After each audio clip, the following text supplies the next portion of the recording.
Yo! What's going on, everybody? It's your boy Mood616 here, and yes, I'm finally back with another video. And this time around, it's going to be my 2022 HorrorCon haul. Basically, is what it's going to be. Yeah, so Calgary had their annual HorrorCon just this past weekend, and it's the first one they've had since 2019. Obviously missed in 2021 due to COVID. So I was very, very happy to be back there because I love the con. It's very fun. Great guests this year. A lot of really great people. I met a lot of people. I still think it's very interesting that people will come up to me when they recognize me, and I even had people take pictures with me, which is pretty cool. So, but overall, it was just a really good time. I was very impressed with the people, the amount of people that came out. There was really great vendors here this year. It was kind of interesting too because the hotel had just reopened for this con. So they were housing a lot of the Ukrainian refugees in there and stuff like that. So I've kind of felt like we kicked them out of there. but yeah, they redid the whole hotel and everything was really, really great this year. So what we're going to do here is I'm going to get into everything I picked up. I'll probably do the movies last and autographs and things like that. I picked up a lot of different types of things this year. I will remind you I flew, and I don't like to check bags when I fly. For somebody that worked in the industry for so long as a handler, I don't trust baggage people. So I don't check shit, especially when I got breakables and things like this that I picked up. So I like to carry everything on the plane. Actually, the biggest things I did pick up weren't even for myself. But I did pick up a variety of things this year, which was, kind of planned, but not planned at the same time. I just kind of go with the flow and things like that. So, but without further ado, let's get into I got to show these off, man. Super cool things. So me and the wife, it was Saturday, and it was Saturday, and we were hungry, so we went over to eat Subway because it's like kind of out by the airport and things like that, and there's not really a lot of eateries out there. So anyways, we found Subway, went and ate some Subway. And we always pack our travel mugs with us. This time around, we forgot to because we like to walk around the HorrorCon, drink beers and stuff. So anyways, we're heading back up to the elevator once we get back to the hotel, and there was a vendor right next to the elevator, and they were selling travel mugs, and they were selling some of the coolest ones ever. I just couldn't believe my luck. Actually, I think I might have got the only one that they were selling of this, but this is really cool, man. So here's... just like I said, the Subway was part of the story, but yeah, so Zombie, they eat flesh here. Yeah, super cool, really high quality cup, man. I was like, holy shit, so this came in handy for the 150 beers that I drank during the con, but what a find that is. That is super cool, absolutely love that find. I'll show the one we got for my wife too, because if they didn't have that Zombie one, I would have picked up this, which was a trick-or-treat one, which is super cool. This one's actually textured. This one right here is all smooth. They're just super quality. They kept beers nice and cold. But yeah, really, really cool to find these things right here. So I thought I'd show that one off, even though one is for my wife. A couple things drink-related. Picked up this TerrorVision cup here. Everybody knows I'm a huge fanboy of TerrorVision. So every time I come across mugs and stuff that I really enjoy, I pick them up. I own a lot of things like this. Can never get enough of them. In fact, we don't even have the room anymore for mugs, but it is what it is. Pretty cool stuff. And I had to grab this one too because I'm a huge fanboy of Zombie. Fulci's my favorite director, and anything I come across Zombie, I always have to pick it up. So, which is pretty cool. Love me some cups. Had to grab some shot glasses to go with that. So here is a Frankenstein one.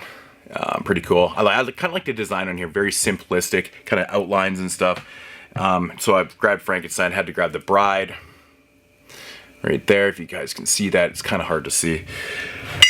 And I grabbed this Freddy one too, which is pretty cool. If you guys can see that right there. So pretty cool. Kind of like the designs on those. Yeah, so I love coffins. I love me some coffins. Came across this table, had lots of really, really cool arts and like coffins and all this kind of like just death related stuff. It was really interesting. Like some of the designs are really cool. This one's very simplistic, but I really enjoy this. There's this like little coffin I grabbed. It opens. I guess I could probably put some gummies in there, if you know what I'm saying. But yeah, very cool, very high quality, like really well done coffin.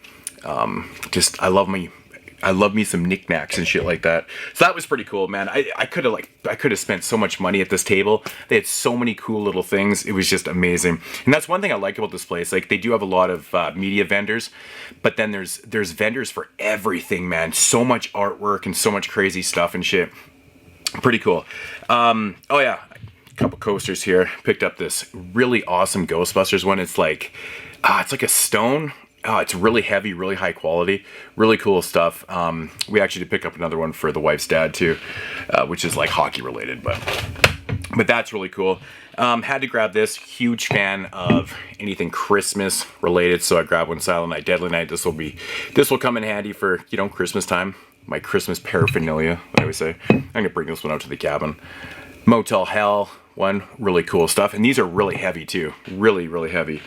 Really nice. So I like those. I think I did actually. Oh yeah, here's a couple more Christmas related. I'll show these right now because they're Christmas related. But here's the Grinch.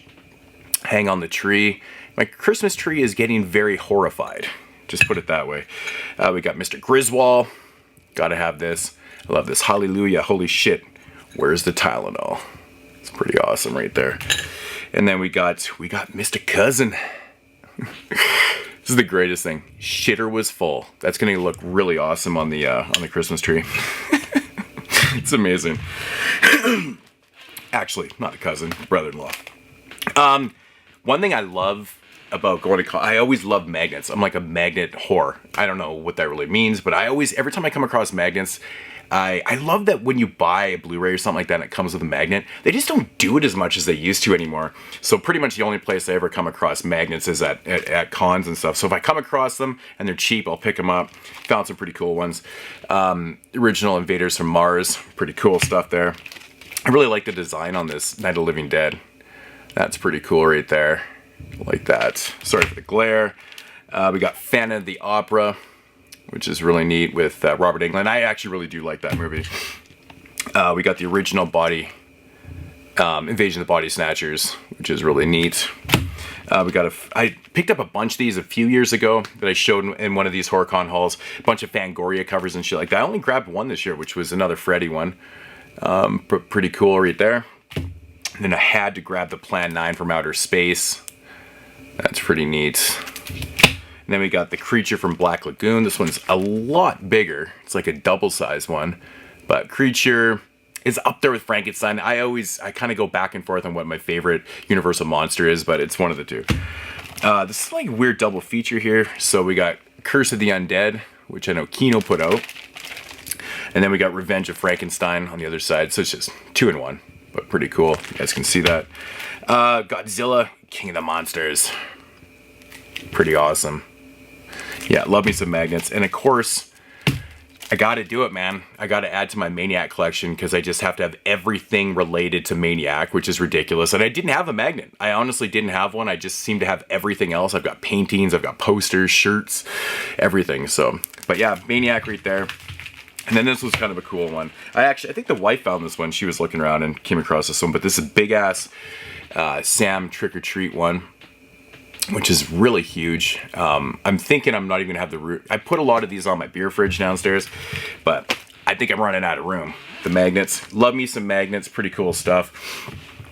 Show this off right here. I came across these awesome socks, man. So we got, yeah, the Goonies. Hey, you guys. Yeah, just amazing. Gotta love it. Yeah, I'm going to rock these things with some shorts one day. See if I get some laughs. Pretty awesome. Gotta love it. Man, I was thinking I actually hadn't bought any Funko Pops in so long. Like, it'd probably been like 3 years. I bought a Patrick Bateman one, I think about 2 or 3 years ago. I never did show off in an update. I actually completely forgot about it. But I always tell people I don't really collect Funkos. Because I really don't. Like, I bought a shitload at one time just to make a nice display with all my other figures and all that other type of shit. And it filled up. So I was like, no, done with the Funkos. But I came across this one. I was like, pretty cool. And this is Genie from the Creepshow TV series. I just like the design on it. It looks really cool. I take it out, but it looks pretty cool. You know, it's nice purple and it's got a really cool design. So I thought I'd give that one a shot right there. I guess you can get the Creep and the Scarecrow also, which I did not see those ones at all, but still pretty cool. Had to grab a Funko. Like I said, I don't really collect them, but I do have a lot of them, surprisingly. Yeah, I'll show off these tins. These are pretty cool. So I found this seller that was selling a shitload of these tins. I love these things, man. They're these little mini tin things. Pretty cool. So we got Brain Damage here, Frank Henenlotter's film. It's my favorite Henenlotter film. Had to grab this, but yeah, they're pretty cool. They're tins. So yeah, you put these things up with nails. Love me some fucking Elmer. Pretty awesome. But yeah, these things look really awesome. They're really cool. Good designs on them. And then of course I had to do it. Had to get me a Maniac one because it just wouldn't be complete without a Maniac one, right? So grab me some Maniac. Also grab me some Day of the Dead, because Day of the Dead's like my third or fourth favorite movie of all time. So along with Maniac, and then Demons is up there too with me. So I grabbed the Demons one. I could have bought so many. They had so many good films and so much good artwork. So I was just like, holy shit. If they had a Poltergeist 3 one, I was definitely grabbing that, but they didn't. So I went with these four. Pretty cool stuff. And I did actually grab a few. Oh, I did grab. See, I have a couple Dawn of the Dead shirts. I ended up giving them to my wife because they're a little bit older and stuff like that. So I just grabbed a plain one. I just like this image. It's very standard. It's not crazy, and it's my favorite movie of all time, as you guys know. But so grab this. It was super cheap. And when I met Joe Bob Briggs, he was selling some of his Fright Rag shirts at the table too. And had to do it, man. Had to do it. Joe Bob Briggs actually was the cheapest person I've ever had signed besides Lloyd Kaufman, who was free. I couldn't believe it. Joe Bob's is only $15 for a picture and an autograph. I was like, that's fucking crazy, because pretty much everybody else there was like so expensive. It was kind of crazy how much money I spent on autographs this year and stuff, but I had a fun time. But anyways, he was selling shirts, which I was thankful for because they were nice Fright Rag ones and stuff. And he had like 5 or 6 designs and shit. So I grabbed this one right here. You guys can see that. So that's the Joe Bob shirt. I can't see what I'm doing, so I hope you guys can see that. Yeah, really, really nice designs. You gotta love Fright Rags. I like the fact that they're making their shirts like longer and slimmer because I have all torso. I need the length. I'm 6'1" with 30-inch legs, man. I'm all torso. So they're making the shirts right. Very, very comfy. And I also picked up this one right here. It's obviously a take on Guns N' Roses' Appetite for Destruction right here. It says blood and gore, and it's got like all it's appetite for more. Yeah, it's kind of a cool shirt, man. I'd never seen this before. I'm sure people have never seen it, but I was like, you know what? It's kind of cool. It's kind of cool. I like it, man. You got Pinhead up in the top there, so a couple shirts there. Pretty much all my knickknacks and shit like that. Oh shit, yeah, this. I've always wanted to grab. I always see these at cons, and I never ever pick them up because, like I said, I'm usually flying. I don't have the room, but my wife was with me this year, so I had a little bit extra room. We kind of figured it out. Man, coming home was just ridiculous. We had so much stuff, but I found this pillow, this Tales from the Crypt pillow, and I think it looks awesome. It really does look cool, and it's nice and comfy too. So I didn't have any pillows. I didn't have anything pillow related horror-wise down here, so that's kind of a cool little knick-knack for the downstairs room. So yeah. First thing one of my dogs does comes up here and just starts rubbing her dirty face all over, and I'm like, are you serious? Come on. But anyways, Tales from the Crypt pillow, and I think that's it for all the little knickknacks and shit. I think I kind of ripped through that pretty good. So what we're gonna do here is we're gonna get into some of the DVDs and Blu-rays. Picked up a couple tapes, and I'll get into the autographs too and stuff like that. So yeah. All right, so we're going to get into a couple tapes I picked up. I don't buy a lot of VHS tapes unless they're either not on DVD or Blu-ray. That's the most common thing that I do. Or unless I just want it just strictly for the artwork, which is very, very seldom I do that, but I do pick them up when they're not on DVD and Blu-ray, and that's kind of the main focus of tapes for myself. There is a couple good vendors there that have always a ton of good tapes. I had a lot of really like obscure shit this year. Very, very high price like they usually are in Canada.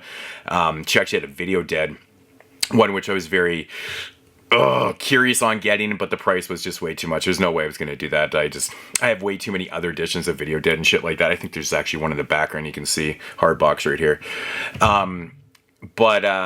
Yeah, no, so I was kind of passed on that. But there was a lot of good tapes this year, a lot of good tapes. And I used to have this one. I used to have this one years ago, and I always wanted it back because it's never made its way to DVD or Blu-ray. And, you know, it's not the greatest movie in the world, but it is like kind of an obscure Canadian flick that doesn't really get a lot of love. I think it's because it hasn't reached DVD or Blu-ray. And we've got Junior. Yeah, so I was actually pretty happy. It's the Prism release, obviously. And it's still like intact. It's like the slider's still there. And the tape is in really good shape. I was quite surprised. I mean, it's a little bit tattered. It's got some stickers and shit on here that I know I can get off. Figured out a method for doing this. Picked up all the equipment. But yeah, it's actually in pretty good shape. I was quite surprised at this. So the price was right. Plus, you know, like I said, you know, it's one of those films that's it's not overly great. The cover art is probably better than the movie itself, but very, you know, it's kind of more obscure from 1986. But yeah, it just doesn't have a release past VHS. It's stuck in VHS obscurity, so... And I had to replace this, too. I used to have this also. And I was like, you know what, fuck it, man. I don't know what is going on with this franchise and why it doesn't really seem to ever get the love that other franchises do. Nightmare on Elm Street, or not Nightmare on Elm, Friday the 13th, Halloween have gotten their love from Scream Factory and stuff. Nightmare on Elm Street really never got that great of releases, you know. I mean, it's had the DVD box set, it's had the Blu-ray Slimline, like that set was just brutally, artwork sucked on that, but it's had a bunch of different like DVD releases, but nothing really great. I remember the VHS box set from back in the day was just really cool. But yeah, so I picked up the media tape, and it's because this is actually the uncut version of it. It's not the theatrical cut. It's got different scenes and stuff in there. So, you know, I mean, I don't know why this has never been released on DVD or Blu-ray. It's only on the tape. It's only on the media tape. And I've never understood why and Nightmare on Elm Street doesn't get more love as a franchise. I know it's rights and all that type of bullshit, but it's such a big franchise. You think it would have the type of releases that Friday the 13th and Halloween are getting, but it's just not getting them. And it's getting to the point now where I just don't think those sets are like really ever coming. But who knows? Now that I'm complaining about it, they'll probably come next fucking week. So, but anyways, had to add this back to the collection. Yeah, so I think I might actually watch that one of these. It's not the greatest Elm Street film, but it's nice to have the uncut version the way it was supposed to be. Okay, we'll get into a couple DVDs here. So I picked up Trench 11, Canadian film set in World War II. Really enjoyed the shit out of this. Didn't really hear many people talk about this one when it came out a couple years back. It says 2017. I want to say I maybe watched it in 18. I don't know. Maybe it was 17, maybe 18. I don't know. But yeah, Trench 11, pretty cool film, man. Very atmospheric. It's got a cool premise to it, man. It's really cool. If you've never seen Trench 11, give it a shot if you like World War II. And I've stressed this many, many times over the years that I think they need to combine war and horror more. They don't make a lot of war horror films. So, and there is a few good ones out there. I think this is one of the better, more modern ones that they've made. They just, like I said, they're so far in between. I think it's because you need, you know, a little bit of a budget to, you know, get the costumes, and war films, they're bigger than, you know, a lot of budgets can handle. So, but yeah, Trench 11, pretty cool stuff. It's funny, I've never owned this edition. I own so many editions of this movie, but I do collect original Anchor Bay, and I saw it and I was like, I always pass on it. I don't know why. I see this thing. I remember even when this came out back in, was it early 1999, this DVD came out in. And I'm like, fuck it, I gotta pick this up. I needed to add it to my collection because, like I said, I'm an original Anchor Bay collector. And that is the Night of the Living Dead, you know, the Fat Pack one. Limited, remember they used to, this was actually one of the more limited ones, if you guys can see that, it does say 15,000.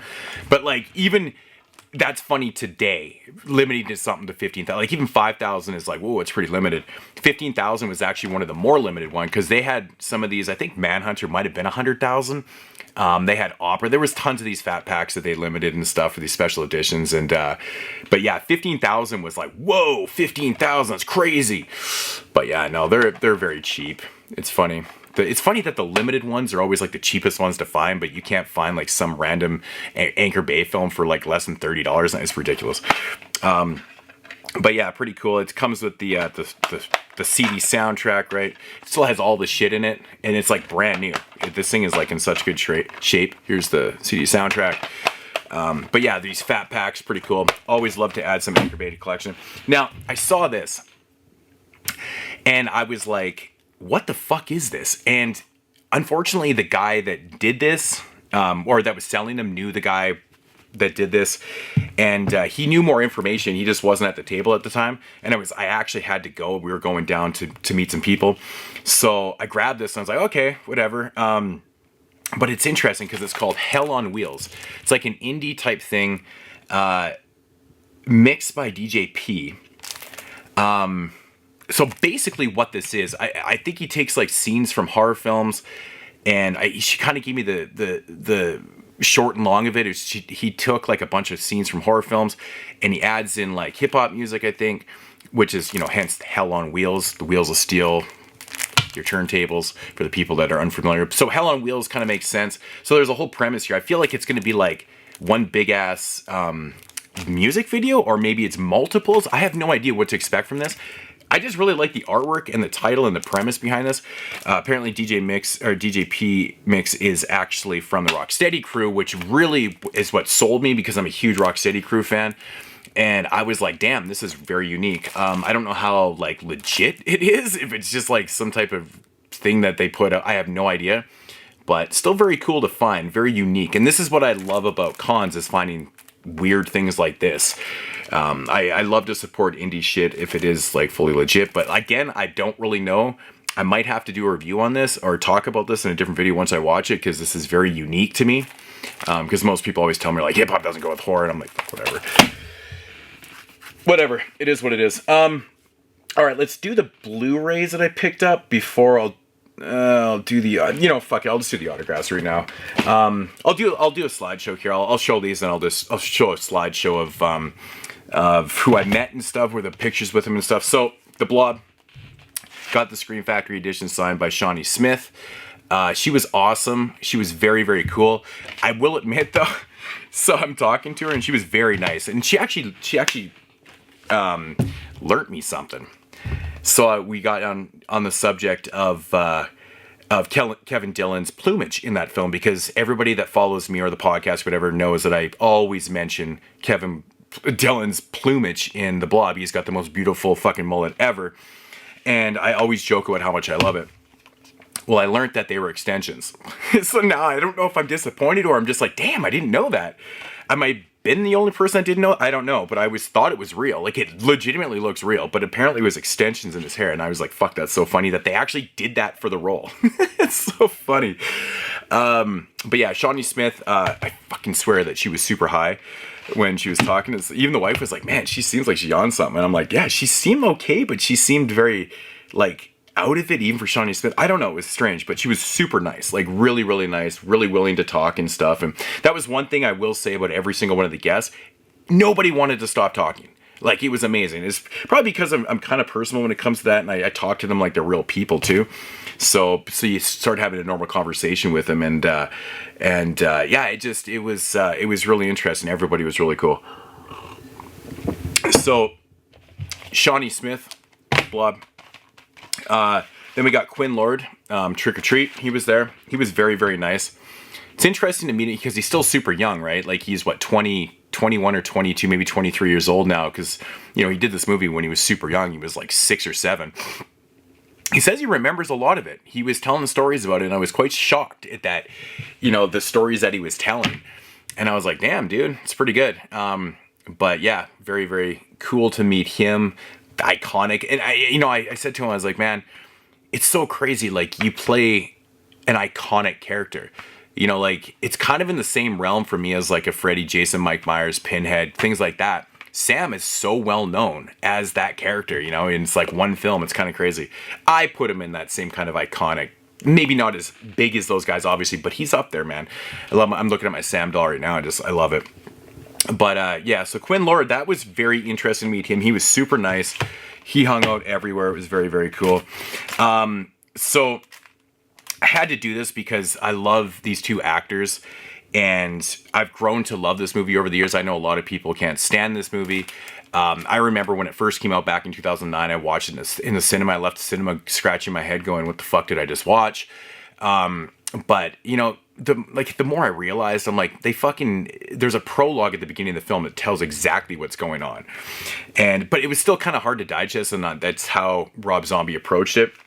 But I got Halloween 2 signed by Jeff Daniels, and of course, Richard Brake, Jeff Daniel Phillips, and Richard Brake, which is super cool, man, because Richard Brake, man, he's got some of the greatest dialogue in Halloween 2. He plays the paramedic, and he's the dude that's talking about, like, fucking the dead bodies and shit like that. It's like some great dialogue. He dies too quick in the movie, to be honest, but he's got great dialogue. And of course, Jeff Daniel Phillips plays 2 different characters. He plays Uncle Coffins and Howard.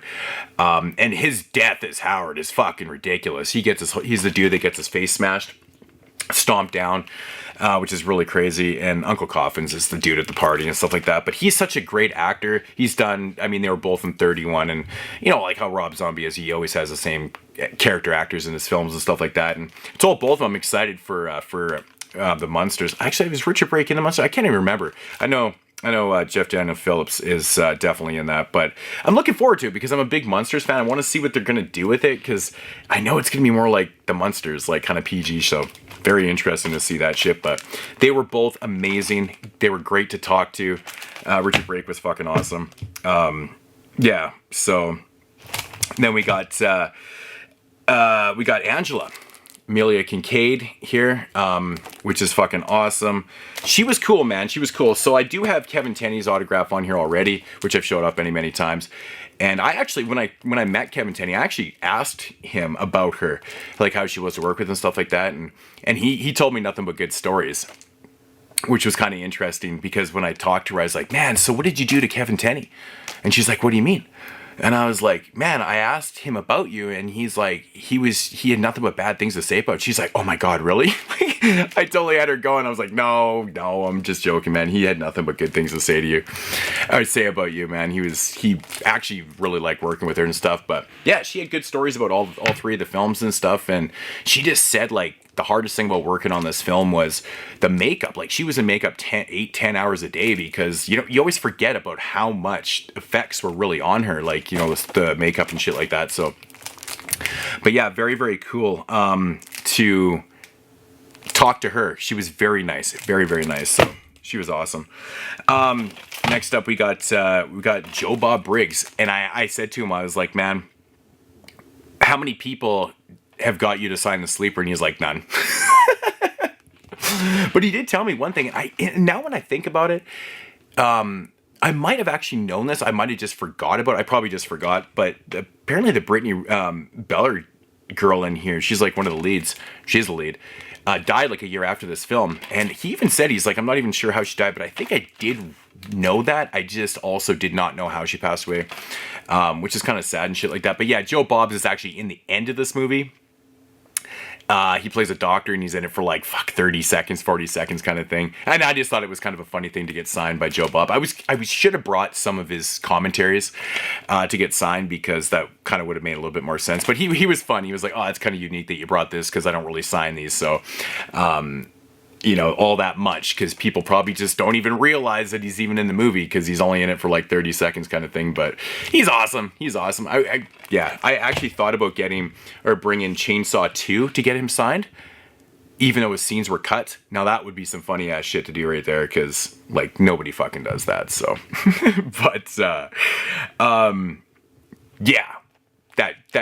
I wonder if that's ever happened to him. Probably. All right, moving along here. So next up is one that this was probably the most excited I was to meet this person because I really wanted to talk to him about this movie because I know it was plagued with production problems. Like it started filming, and I think a couple weeks later they shut down production because they weren't paying like all the people that were working on the film, and so they resumed, filming like 2 or 3 months later.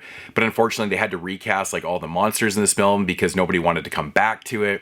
And of course, this person had actually 2 scenes in the film, and I think he's one of the only monsters that actually doesn't have multiple credits. So I was wondering about that, like if he had shot his scenes And then when they shut down production, he was done. He didn't have to worry about coming back, but he couldn't really remember. And I was like, oh, kind of interesting. But anyways, Andrew Divoff, of course, he's most famous for playing the Wishmaster. But I'm a big fan of Neon Maniacs. I just think this movie could have been a whole lot better if the budget didn't get cut and the production wasn't all fucked up, because they were supposed to have, so they never did shoot the beginning of this movie or the end of this movie. Now, it's funny when you watch Neon Maniacs, and the weird thing about it is because there's no story to who these Neon Maniacs are, and there's no reason to why they're killing people and stuff.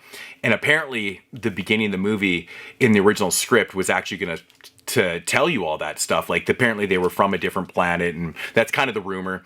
But anyways, there was a story that was never shot, and I think it gives you a reason to what they're doing and stuff, and why they're able to be killed by water and shit like that. And then of course the movie kind of ends abruptly.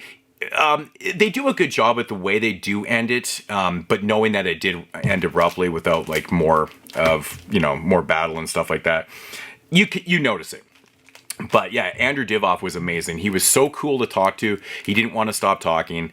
It was very cool, even when he was leaving the con and stuff, like, the next day and shit like that. He's like, moods, and he was like pointing out. I was like, that's fucking cool. So we had a good time and shit. I think he was very stoked to, he actually said I was the third person that day to get Neon Maniac signed. I was like, oh, that's awesome. I wanted to meet the other two people that brought this to get signed, because mostly Wishmaster. People are big Wishmaster fans, which makes sense and stuff. But this movie just has an interesting story behind it, and it's crazy because he even said like a lot of the people that were involved in stuff like this really can't remember a lot of shit. I mean, it is a while, man, because this movie came out in 86. I think production was in 85, so it is like almost 40 years old kind of thing. So I mean, it's getting to the point where people are forgetting things. So, but yeah, Neon Maniacs, man. He's like, he even said to me, he's like, I really got to rewatch the movie. Where can I get a copy? And I'm like, when I hear shit like that from actors, I'm just like, bro, that's so bizarre. Like, I think if I was an actor, I would try to have at least a copy of every movie I was in, just make it a point. But I've met so many actors and actresses that don't have copies of their movies. And actually, I've met some, like Tia Carrera, didn't even know Zombie Nightmare even had a release. She couldn't fucking believe when I brought it to sign. And I've told that story before, where I was the only person that ever brought that movie for her to sign. But I just find that so fascinating when they don't have copies or have never seen the movies after, or didn't even know they had releases and shit. I just find that so incredible. I know they're busy and shit like that, but it's just crazy to me. I would like to have that, like, I've been in all these movies kind of thing. Andrew Divoff was a fucking amazing. He was so cool to meet. I absolutely loved him. He was awesome. So, yeah. So overall, man, the con was fantastic. Everyone, like, literally was so great. Like, everyone was, I think people were just, happy to be doing. I mean, I guess the cons have been going down in the States stuff. Calgary Horror Con only happens once a year, and it was the first time in 3 years. So, but everyone was in such good moods there. It was a really great time. It was a really, really fun time. So. But yeah, getting into the Blu-rays that I picked up here. First up, man, this was a cool find because I wasn't expecting. I actually passed on this because I don't like to order from Shout Factory directly because their shipping is expensive. Their shipping is super fucking slow. They're bad. Like, Shout Factory, Screen Factory has the worst shipping.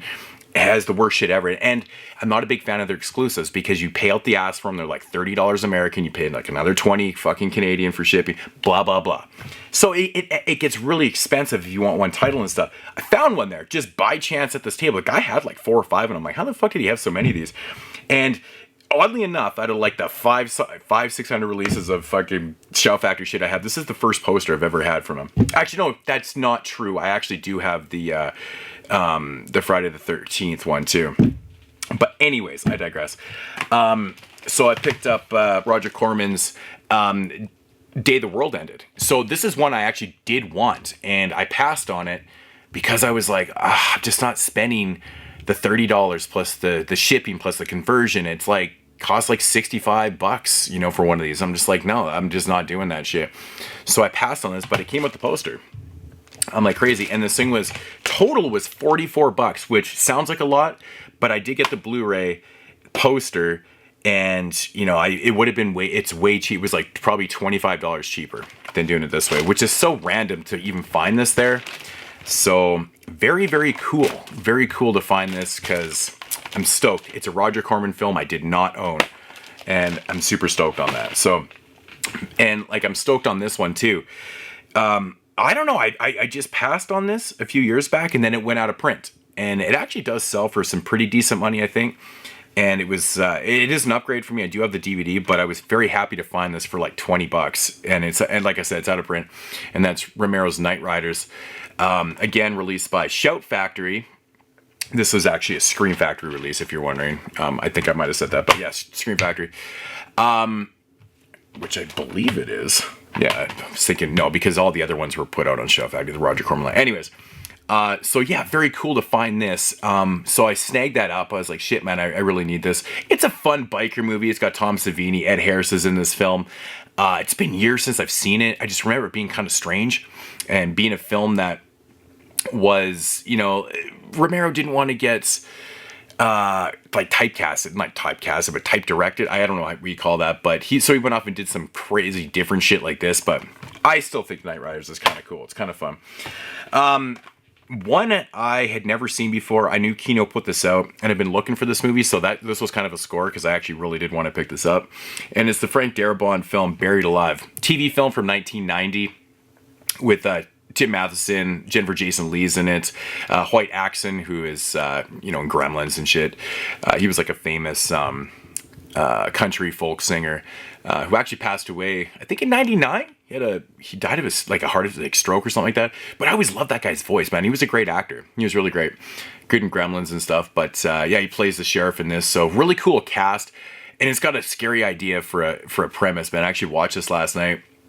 When I got home from the con, I was so tired from partying all weekend and shit. I just did nothing when I got home except for watch movies. But it's basically about this couple or this wife that, is cheating on her husband, and they decide to kill him, but he doesn't fucking die, and he gets buried alive and shit, and he comes back. Scary premise, man. I couldn't even imagine waking up in a fucking box. It's crazy. But pretty cool TV film. I really enjoyed it. It's good shit. Transfer's really good on theirs. This is one from Scorpion that I passed up. I think 88 Films released this too on their slasher line. I'd always heard bad things about this. I'd never saw it before. Never seen this film. I remember the artwork as a child.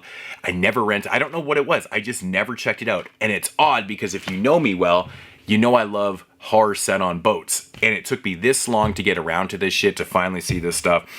And I watched it last night because I was super curious on it. It's called Moon and Scorpio. And to my amazement, it was terrible. It was actually really bad. It was super boring. And honestly, man, like what was happening didn't even make any fucking sense. It really did not make any sense. I get it. There was like an evil and stuff like that. But like, it's just, it was so unexplained. It's like, it was ridiculous. It's so stupid. But yeah, just kind of slow, man. Just kind of slow. Oh, I just realized it was co-produced by Fred Olen Ray. Oh, crazy. Yeah, so Britt Ekland's in this film, and she's got a couple scenes where she is atrocious. Her acting is so damn bad. It's so fucking bad. It was actually making me laugh, man. Jillian Kesner was in this film. I think she was in Firecracker, man. She's the chick in Firecracker, which is pretty cool. John Philip Law, he's in it. William Smith. There's Louis Van Bergen. Like, there's some names in here, man. Guys you recognize from a whole pile of films and stuff, but just didn't turn out good. What? Not good. Now, this was kind of the find of the con for myself because I think this is sold out. I'm not 100% sure. And I was waiting for this movie for years to come out. I'd never even heard of this movie until all the controversy was happening with Code Red. And I believe, I think Dark Forest wanted Code Red to put it out. And then Bill's brother Walt put it out from Scorpion, and he was all pissed off and shit. And that is The Farmer. Like I said, I'd never really heard of this movie until it was a few years back when all the shit started going on. I was like, I really want to fucking see The Farmer, man. It sounds crazy. It's from 1977.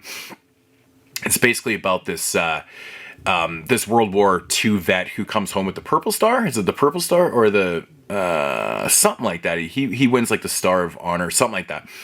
Anyways, he ultimately ends up, taking him. There's this dude working on his dad's farm and stuff like that, and it's like not doing well. It's not doing fucking well at all, and he's struggling like shit.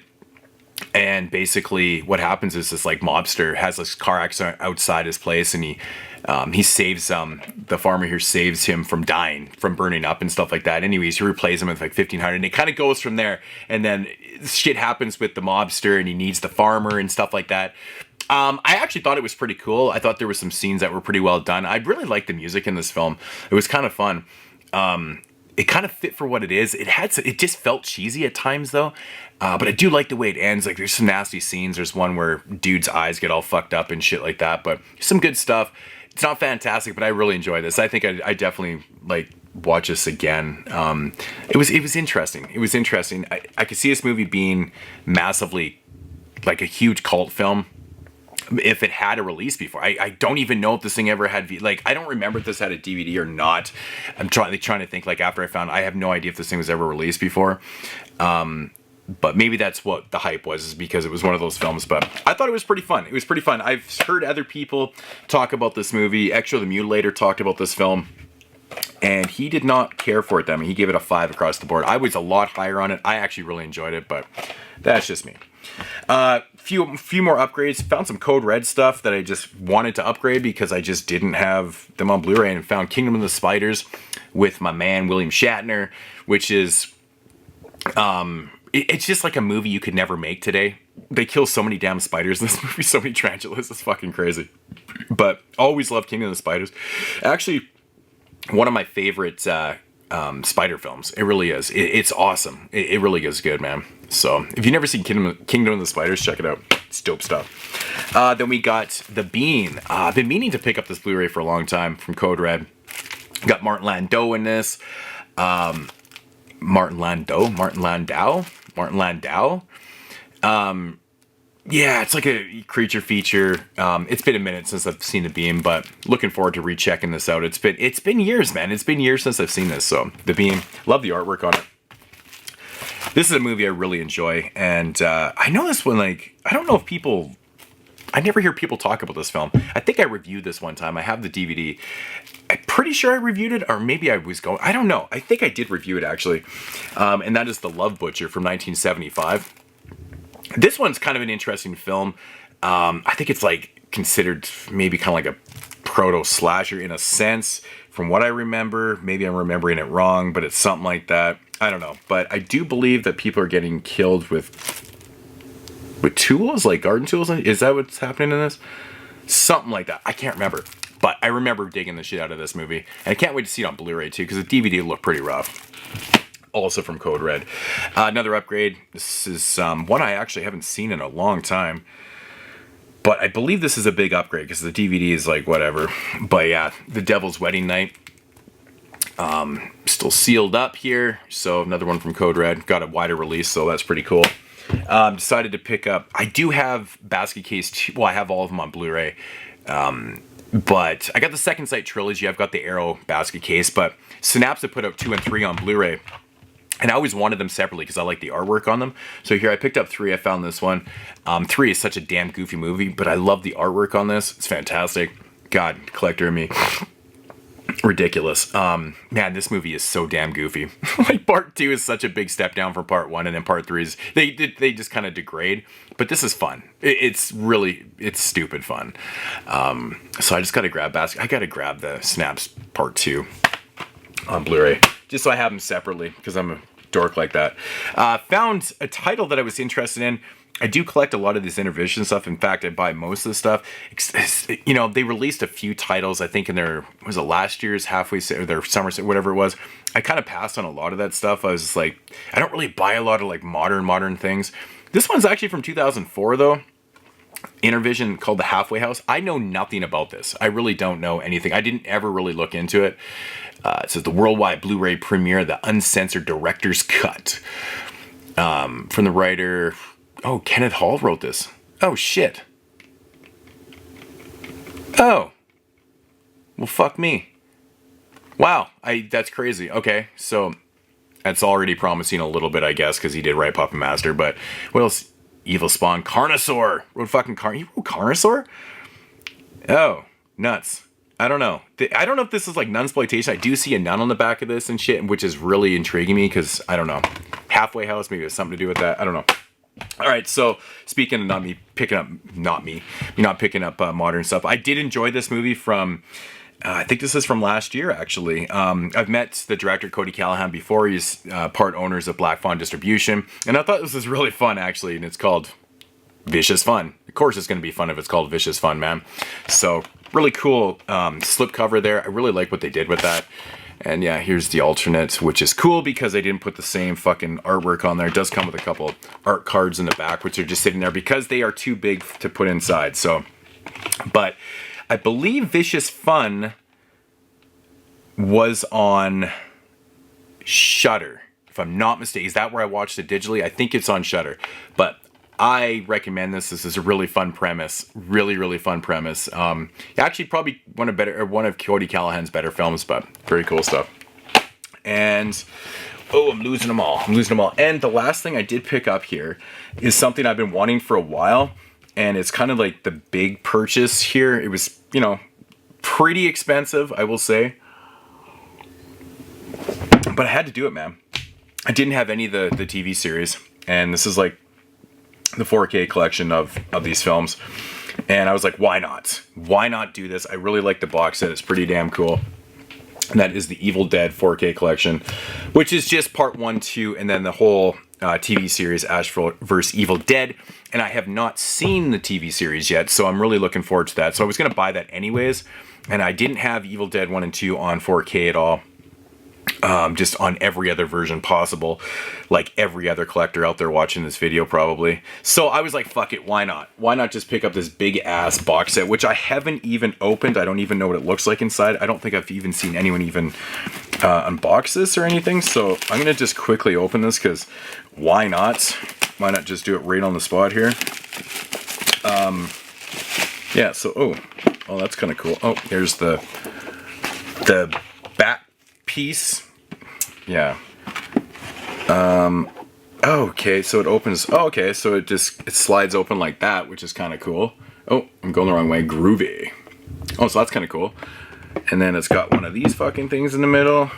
Here we go. Oh, it comes with the digital copies. Oh, so it's like one of these big ass fucking digibook things. Oh yeah, okay, that's cool. That's getting cool. So the Evil Dead and Evil Dead 2 in there. Oh, it even does, so it comes the 4Ks, and it's got, so it's Evil Dead 2, and then it got the Blu-rays for both of them, and then of course the TV series, which is pretty fucking sweet. Yeah, so it's got all the Evil Dead Season 1, 2, and 3, and then the bonus content disc, which is pretty cool, which is in there. So yeah, so it's got all, wow, it's got 6 discs for the Ash vs. Evil Dead series, yep. Wow, pretty cool. I like it. I'm not like the hugest fucking fan of like these type of cardboard things, but this one seems to be pretty decent, actually. It's housing it pretty well. They don't seem to be moving or anything, so yeah, it's pretty nice. Pretty nice. I like the artwork on this. Groovy. Yeah, it's pretty cool. Pretty cool stuff. Nice. Okay, well, I'm happy with it. It looks pretty cool, and I like the way it opens, man. This kind of side loaded. That's kind of interesting. That is nice. That's gonna be a nice piece right there. So yeah, Evil Dead collection. And that is, I think, it. I do have some more things that I picked up for other people, which I won't show. But yeah, that's what I grabbed. That's what I grabbed. There was definitely a lot more stuff that I was interested in grabbing. I'm like, you know what? It's kind of nice I didn't have the room, because then I just would have spent a lot more money. I spent way too much at this con. Way too much, man. Way too much. Because, like, autographs here aren't cheap. It's not cheap. And I did a lot of them this year. So, yeah, that's going to do it for the haul. If you're still with me, yeah, so this, I'm not going to re-show any of the stuff in my bi-monthly update, because that update that's coming up is fucking huge. It is one of the biggest updates I've ever had. It's going to be, I don't even know how long the video is going to be. I might just have to be like flipping them through and doing whatever. So, not really talking about that. Even though I did watch a fair amount, but I did get a lot of stuff all at once. And so it's just like ridiculous, like Vinegar Syndrome boxes and blah, blah, blah. So that update will be coming soon. I got another Arrow video shelf coming up also. So stay tuned for that. And yeah, that's it, guys. Leave your comments down below. like the video if you want, subscribe, all that shit, which I never do say in videos. People always ask me why I never say it. And I'm like, I don't really care, to be honest. You don't have to subscribe. Most people watch the videos aren't subscribers anyways. It's crazy. But yeah, I'll check you guys later in the next video. And as usual,